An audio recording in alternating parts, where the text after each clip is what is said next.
अब है तुर्क आक्रमण के समय भारत। जब तुर्क भारत पर आक्रमण कर रहे थे तो उस समय बच्चे उस युग को कहते हैं राजपूत युग। क्या कहते हैं? राजपूत युग।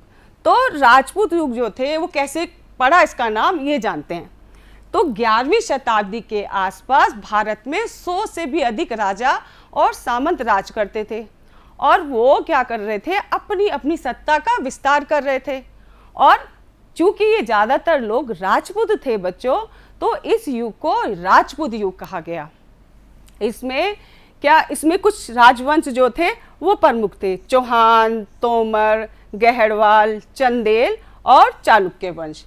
ये जो वंश के राजा थे वो प्रमुख थे, मतलब ये इनकी वीरता और इनकी योग्यता से इनको जाना गया। लेकिन बच्चों उस समय एक समस्या भी थी, ये थी कि भारत के अंदर जाति पाति और ऊंच नीच का भेदभाव था, यानी कि वो बढ़ गया था। और बढ़ने से जो भारत के जो विदेशी लोग भारत में आक्रमण कर रहे थे, तो भारत के लोग उसकी परवाह नहीं कर रहे थे, वो उनको कुछ मानते ही नहीं थे। तो क्या हुआ, तुर्क जो है वो भारत पर आक्रमण करना शुरू कर दिया। भारतीयों ने उनको क्या किया, उनकी तरफ ज़्यादा ध्यान नहीं दिया। तो जो तुर्क लोग थे वो कहाँ से आ रहे थे बच्चों, वो जानते हैं।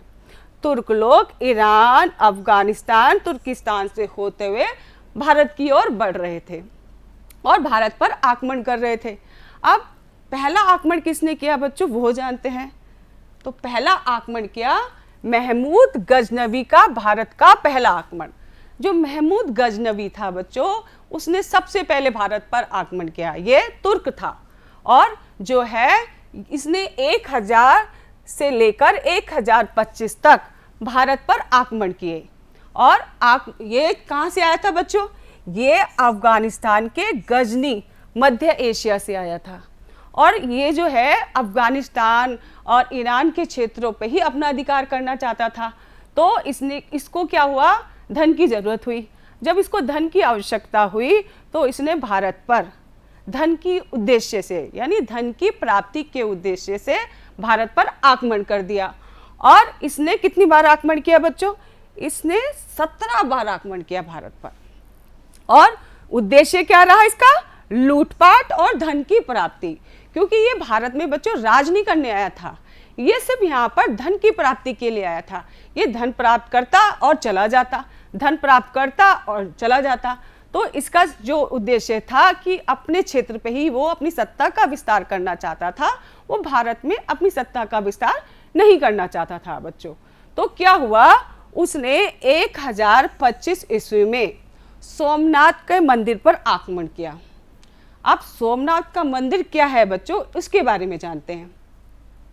जो सोमनाथ का मंदिर है गुजरात के सौराष्ट्र क्षेत्र के वेरावल में स्थित है। और पता है बच्चों, ये हमारे 12 ज्योतिर्लिंगों में से एक है। इस मंदिर को आक्रमणकारियों ने कई बार नुकसान पहुंचाया है बच्चों। आधुनिक मंदिर का निर्माण सरदार वल्लभ भाई पटेल के प्रयासों से हुआ, यानी कि सरदार वल्लभ भाई पटेल ने इसको बनवाने का प्रयास किया।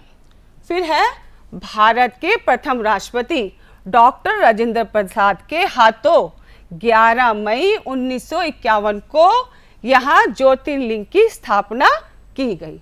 तो ये है सोमनाथ का मंदिर। तो बच्चों हमने अभी क्या क्या जाना, हमने जान लिया इस्लाम का उदय, उसके सिद्धांत, उसकी शिक्षाएं और मिलने जुलने के फायदे, और हमने जाना तुर्कों का आक्रमण, और उसके बाद हमने सोमनाथ के मंदिर के बारे में भी हमने अभी तक जाना है।